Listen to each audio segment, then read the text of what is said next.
Kali ini gue bukan bahas bagaimana caranya kaya secara cepat, tapi bagaimana kita bisa membangun kekayaannya. Ini prinsip-prinsip yang kalian bisa tanamkan, bahkan kalian bisa tanamkan ke anak-anak kalian. Supaya kalian bisa membangun kekayaan yang gue sebut di sini bisa lintas generasi.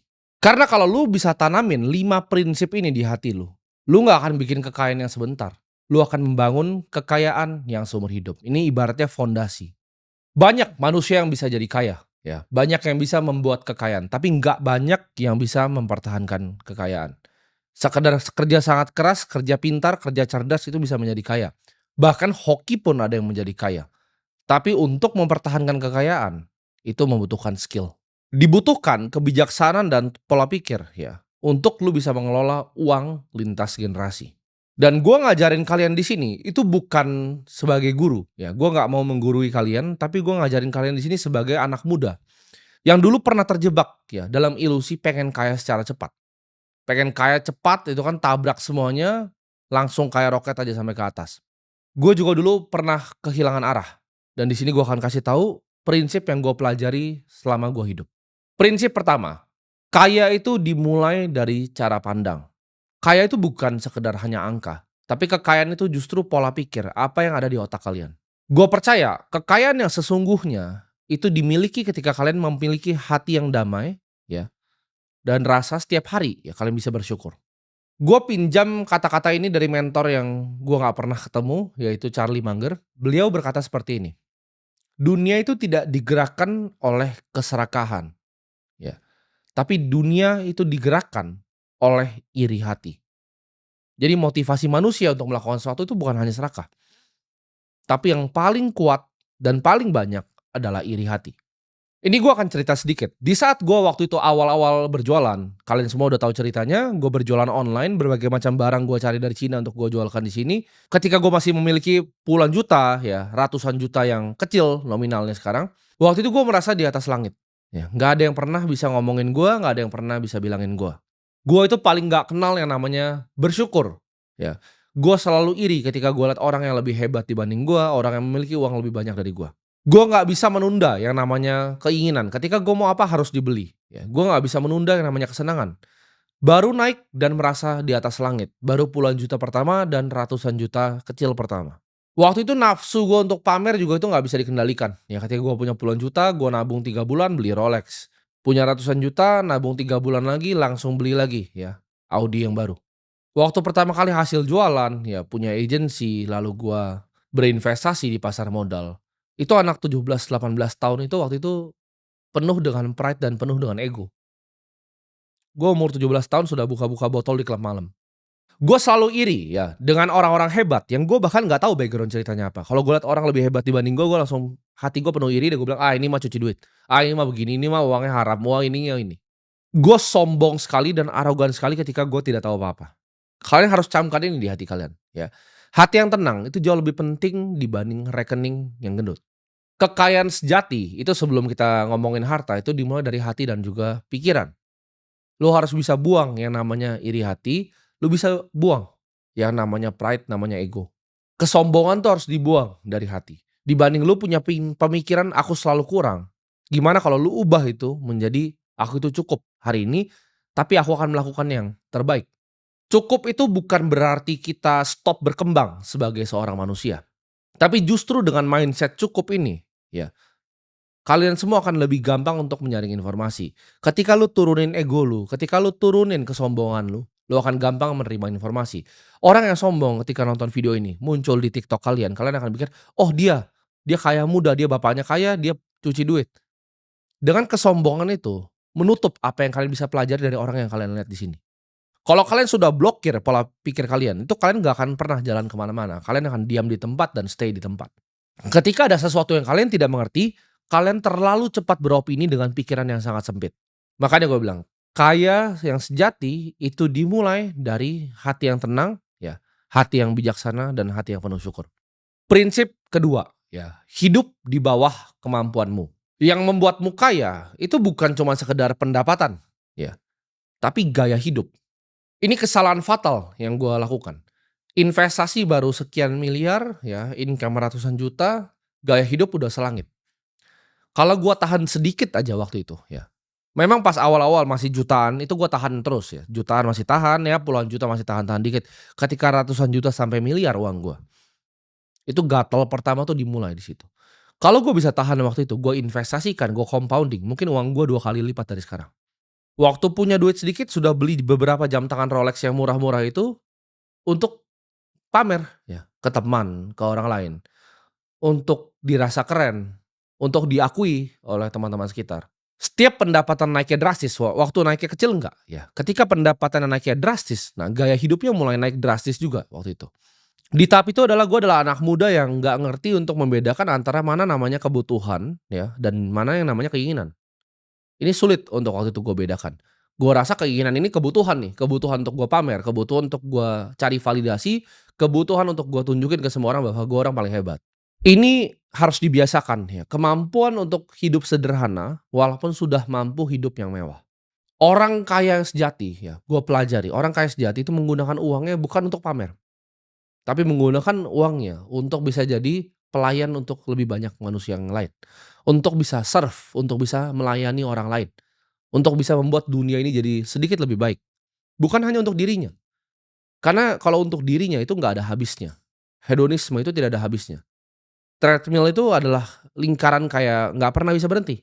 Ya, lo awalnya mau mobil harga 100 juta, lo mau mobil 1 miliar, nggak cukup 1 miliar, lo beli yang 5 miliar, nggak cukup lo beli 8,5 miliar, lo beli yang 10 miliar, lo beli yang 15 miliar, dan akhirnya lo beli 30 miliar. Itu nggak ada habisnya. Orang kaya sebenarnya tahu fungsi uang itu lebih baik digunakan untuk orang lain dibanding untuk diri sendiri. Ingat, iri hati dan impulsif itu adalah musuh dari orang kaya. Ya, ketika sudah punya uang sedikit, akhirnya impulsif. Dan ingat ya di sini ya, hidup yang hemat itu bukan berarti lu adalah orang yang pelit, tapi justru lu adalah orang yang bijak. Jangan hanya beli barang itu untuk pamer, ya, tapi beli barang itu untuk fungsinya. Dan jangan pernah bekerja hanya untuk mendapatkan validasi orang lain, karena itu adalah hal yang sia-sia. Kalau lu ngerasa lu pengen bekerja, pengen mendapatkan lebih hanya untuk pamer, hanya untuk mendapatkan validasi, itu adalah hidup yang sia-sia. Ketika lu bisa jaga gaya hidup lu sekarang ya, pendapatan lu naik, tapi gaya hidup lu jaga sekarang, itu adalah modal investasi lu untuk masa depan. Semakin banyak lu bisa jaga gaya hidup lu, semakin banyak uang, capital yang lu bisa preservasi untuk menjaga masa depan lu. Semakin banyak nanti ke depannya uang yang lu bisa gandakan. Ingat kata-kata gue ini ya, uang yang lu tidak habisin hari ini adalah uang yang lu sisain untuk bertumbuh di masa depan. Jadi lu harus bisa menunda nih. Kesenangan tuh ditunda dulu, bedain. Mana? Ketika lu lihat, oke pengen ini keinginan atau kebutuhan. Lu pikir dulu. Ya. Lu pikir seminggu, oh nggak butuh-butuh banget ya nggak perlu. Nah ini akan nyambung ke prinsip yang ketiga ya. Buatlah uangmu bekerja untukmu. Kalau kamu ya terus bekerja demi uangmu itu, seumur hidup nyari uang terus kerja, maka seumur hidup kamu akan jadi manusia yang lelah. Akan capek terus ya nanti. Ini adalah kata-kata yang beneran mengubah hidup gua sampai gua seperti sekarang. Kalau lu tidak bisa membuat uang bekerja untuk lu di saat lu tidur, lu akan selamanya bekerja untuk uang. Ketika gua tahu hal ini, semua uang yang gua dapatkan itu pengen gua cepat-cepat pekerjakan. Jadi uang itu sebagai prajurit yang bekerja di saat gua tidur. Kalau gua tidur gua belum bikin uang, jadi problem di hidup gua. Uang itu adalah energi ya, jadi jangan buang-buang energi lu untuk sesuatu yang tidak menghasilkan.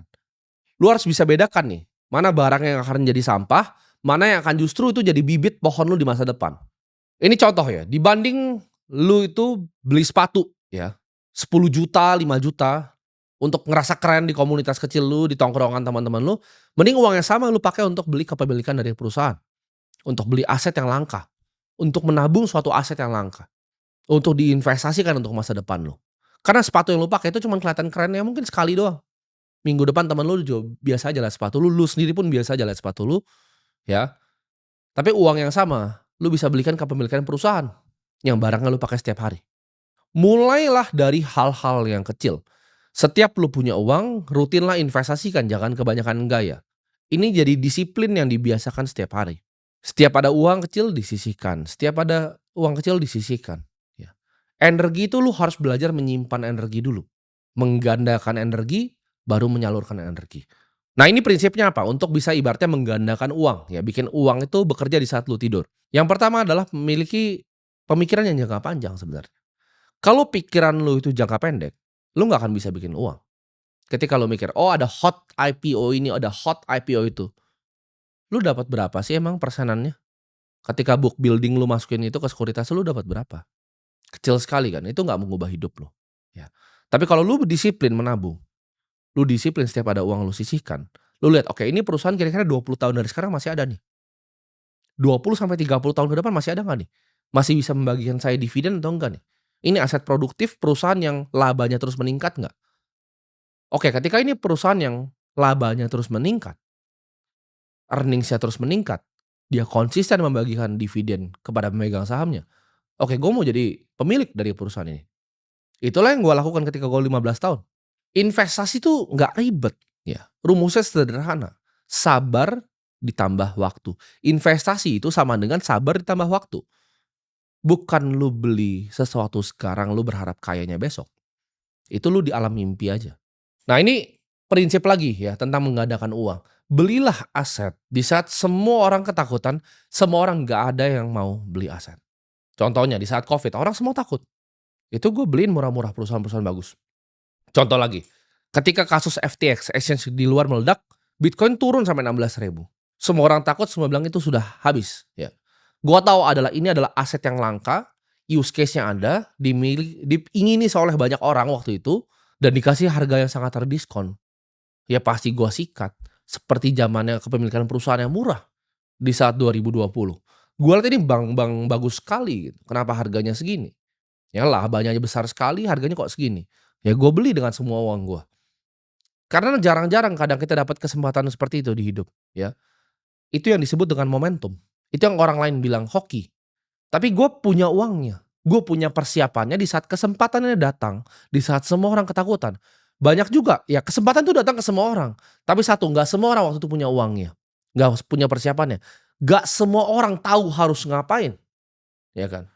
Ketika Bitcoin 16.000 banyak kok teman-teman gue yang punya uang. Tapi mereka tidak punya ilmu dan pengetahuannya. Mereka tidak punya skill, tidak punya knowledge untuk capitalize di kesempatannya. Di saat orang takut, di situ saatnya kita masuk. Di saat semua orang euforia, semua orang pesta, semua orang senang, di saatnya itu kita kabur. Investasi itu butuh waktu, ya. Sama seperti kita menanam padi. Jangan langsung lu panen, tunggu dulu, sabar dulu, lihat dulu. Nah, kalau lu menggunakan prinsip ini, ya, untuk bikin uang bekerja di saat lu tidur, itu hidup lo akan enak sekali, ya. Seperti gua nih, tadi malam gua tidur, gua bangun, uang gua sudah bekerja untuk gua. Salah satu perusahaan yang gua cover dari 2015, sekarang gua memiliki hampir puluhan juta lembar. Dari puluhan juta lembar itu, November nanti gua dibagikan dividen interim, Maret gua akan dibagikan dividen lagi.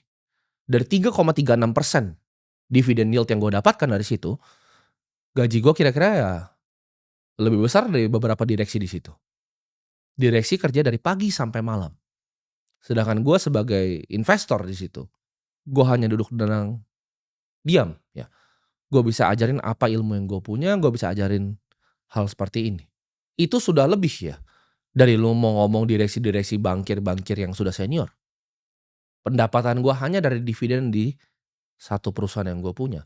Ya ini perusahaan paling besar di Indonesia. Mungkin non direksi dan non mantan komisaris, gue adalah single shareholder terbesar pribadi. Jadi kapan untuk kita bisa nanam bibit, ya? Kalau lu belum tanam bibit lu itu untuk bikin pohon, ya, tanam sekarang. Bibitnya lu taruh di situ, lu kasih air, biarkan dia jadi pohon yang luar biasa rindang. Habis itu kayak gua, pohonnya udah luar biasa rindang. Gua tinggal ngaso di situ, gua bisa ajak keluarga gua untuk bahkan ngaso di situ. Gua bisa nikmati rindang pohonnya. Karena bibitnya udah gua tanam lama dari gua umur 15 tahun. Ya, gua panennya sekarang. Ada yang ngerasa, oh pengen kaya cepat dari investasi, silahkan tinggal di planet yang lain. Karena investasi rumusnya adalah investasi sama dengan sabar ditambah waktu.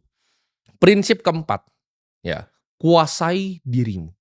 Kalau lu nggak bisa kuasain nafsu lu nggak akan pernah bisa jadi orang kaya. Dan uang itu tidak akan pernah dititipkan jatuh di tangan lo.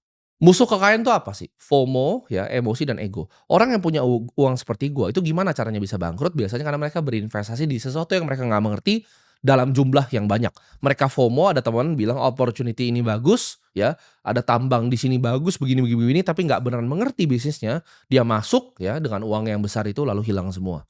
Ketika gua dulu sebelum Seperti sekarang, ya, ketika gue masih jadi orang yang bodoh, ketika dibisikin, "Oh ini ada IPO yang hot ini." Oh gue ikutan, gitu. Gue hajar lu terus di atas. "Oh ini katanya bandar si A mau mainin yang ini nih, ini mau digoreng nih sama si B." Gue kenal personal bandar-bandarnya. Kadang gue dengerin juga, terus habis itu ketika gue beli mereka yang banting gue. Ketika gue FOMO beli sesuatu, di situ saatnya selalu gue rugi. Tapi namanya manusia yang melakukan kesalahan. Ketika gue FOMO ya, dihajar gue. Oh ini IPO paling bagus nih, pertama di Indonesia yang seperti ini. Masuk dihajar sama bandarnya sendiri. Tapi jadi pelajaran gitu, itu uang sekolah buat gue, lumayan mahal uang sekolahnya belasan miliar waktu itu. Di saat gue emosi ya, gue mau mendapatkan keuntungan berkali-kali lipat, di situ saatnya gue selalu kena kebakar. Jadi jangan gampang FOMO, kayak tadi, bahkan gue tahu gue dikerjain sama bandarnya, tapi gue nggak nyalain bandarnya, fair game kok, walaupun dia ngomong ke gue kok beli. Ya dibilang dia jualnya nanti tunggu seminggu dulu, hari kedua langsung sesi 2 dia banting. Barang gue dibanting semua, ya. Gue telepon sekuritas gue bahkan minta beli di harga atas. Itu kalian bisa lakukan tuh sebenarnya. Jadi gue minta beli di harga di atas, sesi 2 jebret dibanting semua sama dia. Fair game, ya gue nggak nyalahin kenapa, karena gue yang lakukan sendiri, gue yang pencet tombol sendiri, itu keputusan gue sendiri. Semua keputusan investasi itu ada di tangan lu, bukan tangan orang lain, ya. Jadi ketika lu bisa kuasai diri lu nggak terpengaruh, karena lu nggak bisa nyalain orang lain ketika itu sesuatu yang lu lakukan. Buang emosi, buang ego, ya. Karena kebanyakan orang di dunia itu nyalahin orang lain ketika mereka melakukan keputusan yang mereka lakukan sendiri. Disiplin itu ibarat otot ya, harus dilatih setiap hari kalau mau berkembang. Jangan ambil keputusan di saat lu masih emosi. Investasi adalah game, ya tadi gue sebut tadi, sabar dan waktu. Tapi dalam sabar dan waktu ini lu nggak akan benar terus. Warren Buffett itu cuma benar 60% of the time. 4 dari 10 investasi yang dilakukan tuh gagal total. Jadi lu akan gagal gitu. Akan ada momennya di saat lu lihat ini, lu analisa dengan benar, lu taruh uang lu dan lu gagal. Tapi di saat itu lu harus mundur dulu, lihat dulu, sabar dulu, jangan langsung emosi. Lihat posisinya. Karena kadang tesis lu benar, market bisa berkata sebaliknya. Pasti ada waktu untuk menang dan ada waktu untuk kalah. Ketika waktu lu itu giliran lu untuk kalah, jangan emosi lu mau balikin lagi. Di saat lu balikin lagi, lu kalah lagi, lu emosi lebih jelek lagi, lu kalah lagi, akhirnya uang lu hilang semua. Latih diri untuk sabar dan nikmatin prosesnya, jangan mau hasil yang cepat. Ingat ya, kuasai diri. Sederhana itu bukan berarti lu miskin. Ada orang ya, yang kelihatannya punya segalanya tapi sebenarnya nggak punya uang. Ada juga orang yang kelihatannya sederhana, biasa-biasa aja, tapi punya harta kekayaan yang sangat luar biasa. Orang sukses adalah orang yang mampu berkata tidak. Nah, mampu berkata tidak itu adalah format dari disiplin. Ketika lu udah bisa kuasai diri lu bisa kuasai otot di diri lu yang namanya disiplin. Oke, ditawarin investasi A, apakah saya mengerti A? Tidak, ya saya tidak investasi. Gue berkali-kali tolak investasi, ya. Ditawarin, "Tim ini ada tambang nikel di sini." Oh, gue nggak peduli. Gue nggak ngerti bisnisnya, gue nggak mau ngerti itu nikel tipe 1 atau tipe 2, ya. Gue nggak mau nanti dikerjain karena gue nggak ngerti cara kerjanya smelter untuk jadi nikel nikel tipe 1. Gitu. Kalau tipe 2 nanti jadinya sendok, gue nggak mau punya tambang nikel yang jadinya sendok sama gunting. Ditawari investasi di batu bara, oh gue tidak mengerti industrinya coal. Gue nggak mengerti dan gue nggak mau sok ngerti. Gue paham circle of competence gue. Gue paham tempat yang gue jago itu di mana. Nah itu butuh yang namanya kebijaksanaan untuk lu bisa tahu tuh antara apa yang lu bisa kerjain dan apa yang lu nggak bisa kerjain. Ketika lu udah bisa kuasai diri lu lihat apa mana nih yang bisa dikerjain, mana yang tidak bisa dikerjain. Disiplin lu hari ini akan menentukan kekayaan lu di masa depan. Nah ini prinsip kelima yang gue pegang, ya. Kekayaan itu harus jadi berkat. Kalau kekayaan lu tuh tidak membawa kebaikan, itu akan jadi beban yang luar biasa untuk diri lu sendiri. Dan ini gue udah alamin di level gue. Kalian akan paham ketika lu sudah punya kekayaan yang sebenarnya, bahwa uang itu hanyalah alat bukan tujuan akhir. Kekayaan itu bukan hak lu ya, tapi hanya dititip ke lu. Itu bisa kapan pun diambil dari lu. Kalau lu tidak mengelola dengan bijak, ya itu bisa diambil kapan pun. Keluarga yang sebesar Vanderbilt itu bisa diambil dalam sekejap. Sejak gue nganter minyak rambut ke JNE, ya, gue setiap kali dapat kembalian dari situ, walaupun itu buat gue makan, gue liat tukang sampah di pinggir kadang gue kasih ke dia. Ini adalah kebiasaan yang sudah gue tanam dari sejak kecil. Selalu menyisihkan pendapatan untuk dibagikan ke orang lain. Kalau kamu adalah seorang pengusaha, ya jadikan bisnismu itu sumber untuk bisa bantu banyak orang, bisa mempekerjakan banyak orang, bukan hanya sarana untuk lu sendiri nyari untung. Gunakan uang yang lu punya itu untuk membangun, bukan hanya untuk menghancurkan. Uang yang bermanfaat itu akan selalu dikenang lebih lama dibanding harta yang ditumpuk. Reputasi dan nama baik, ini gue belajar, jauh lebih penting dibanding kemewahan apapun dan uang manapun. Semakin tinggi kekayaan lu, ya, harusnya semakin tinggi juga keinginan lu untuk melayani, ya. Jadi pelayan untuk masyarakat, untuk jadi kebaikan untuk manusia yang lain, untuk bisa sharing seperti ini. Kekayaan itu bukan tentang siapa yang paling cepat, tapi siapa yang bisa membangun kekayaan yang bertahan. Gue udah coba ya semua jalan yang ada di dunia ini, jalan yang cepat ya, jalan yang keras, jalan yang kasar, jalan yang sangat sangat sangat sulit, jalan yang mudah juga, tapi akhirnya gue kembali balik ke satu jalan, yaitu jalan yang bijak. Melayani orang itu adalah panggilan gue, itulah kenapa gue akan sisihkan ya, sebisa mungkin di tengah waktu gue yang banyak gue pakai untuk hal-hal yang lain, gue akan sisihkan. Karena ini adalah janji diri gue sendiri ke Tuhan di atas. Ketika gue berhasil lepas dari rantai perbudakan finansial, gue akan bantu ya, orang-orang seperti kalian tuh bisa berjalan lurus, bisa bebas juga. Dan semoga kalian semua di sini ya, yang sudah ngikutin gue dari lama, itu nggak cuman sekedar jadi orang yang kaya, tapi kalian bisa tumbuh juga menjadi manusia yang bijak, dan bisa melayani banyak orang juga nantinya, terusin tongkat estafet gue.